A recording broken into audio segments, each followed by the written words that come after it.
श्री स्वामी समर्थ मैत्रिणींनो, आज आपण जाणून घेणार आहोत 2026 चातुर्मासातील पहिली चतुर्थी कधी आहे, तिचे महत्त्व काय आहे, या दिवशी कोणते पूजन करावे, कोणते नियम पाळावेत, कोणता नैवेद्य दाखवावा आणि कोणती ज्या चुका आहेत त्या टाळायच्या आहेत, याची संपूर्ण माहिती आपण आज पाहणार आहोत. चला तर मग आपण @स्वामी-3131 या चॅनलला जर सबस्क्राईब केले नसेल तर लगेच सबस्क्राईब करा, लाईक करा, शेअर करा आणि बेल आयकॉन बटन प्रेस करण्यास विसरू नका. तर उद्या 2 ऑगस्ट आहे, 2026 रोजी रविवारी आहे. या महिन्यातील पहिली चातुर्मासातील संकष्ट चतुर्थी आणि चंद्रोदयाची वेळ असणार आहे 9:39. तसं तर सर्व ठिकाणी वेगवेगळ्या वेळ 2-3 मिनिटांनी पुढे मागे असते, परंतु जी वेळ आहे ती 9:39 असणार आहे. तर या चातुर्मास म्हणजेच या चातुर्मासातील जी संकष्ट चतुर्थी आहे, तर चातुर्मास म्हणजे काय, तर आषाढ शुक्ल एकादशीपासून जी आत्ताची मोठी एकादशी, आषाढी एकादशी, देवशयनी एकादशी झाली तेव्हापासून कार्तिक शुक्ल एकादशीपर्यंतचा जो 4 महिन्यांचा काळ असतो तो चातुर्मास म्हणून ओळखला जातो. या काळात भगवान विष्णू योग निद्रेत जातात, त्यामुळे भक्तांनो जास्तीत जास्त या काळामध्ये म्हणजेच या 4 महिन्यामध्ये आपल्याला आपल्याकडून जेवढी भक्ती होईल, जेवढी पूजा होईल, जप होईल, दान धर्म होतील, व्रत असेल, सात्विक जीवन जगावे. या महिन्यातील खूप खूप खूप शुभ असे माहिती असते. तर महिन्यातील पहिली चतुर्थी जी असणार आहे 2026मध्ये, तर ती चातुर्मासातील पहिली चतुर्थी म्हणजे श्रावण महिन्यातील चतुर्थी. या दिवशी श्री गणेशांची पूजा केल्याने आपल्याला विघ्न दूर होतात, बुद्धी, सुख, समृद्धी आणि यश प्राप्त होते. या चतुर्थीला आपल्याला काय करायचे आहे, तर पहा, आपल्याला या चतुर्थीला सकाळी लवकर उठायचे आहेत. लवकर उठून स्नान वगैरे करून घरात पांढरे किंवा पिवळे वस्त्र असतील तर ते परिधान करायचे आहे.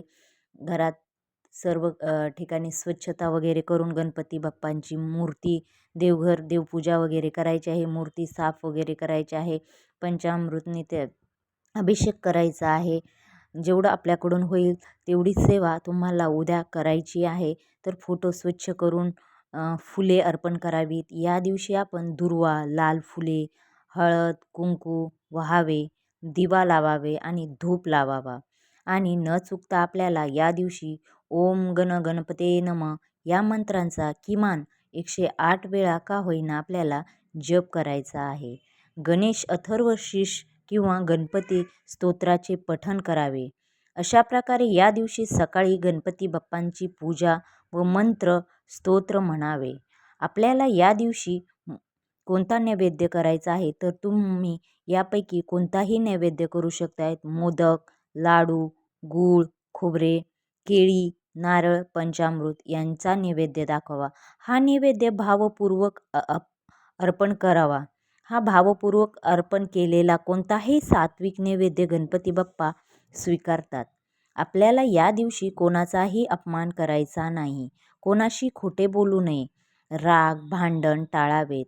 शक्य असल्यास तामसिक अन्न टाळा. देवपूजा अपूर्ण ठेवू नका. या व्रताचे फायदे पाहण्यास गेलो तर या संकष्ट चतुर्थीच्या व्रताचे फायदे: घरातील अडथळे दूर होतात, व्यवसाय आणि नोकरीत प्रगती होते, विद्यार्थ्यांना अभ्यासात यश मिळते, मन शांत होते प्राप्त होते, सुख समृद्धी आणि आरोग्य लाभते, गणपती बाप्पाची विशेष कृपा प्राप्त होते. अशा प्रकारे आपल्याला उद्या सेवा करायच्या आहेत. या सेवा मनोभावे करा, मनापासून करा. त्याचे तुम्हाला लाभ खूप चांगल्या प्रकारे असा होणार आहे. तर 2026 चातुर्मासातील पहिली चतुर्थी आहे.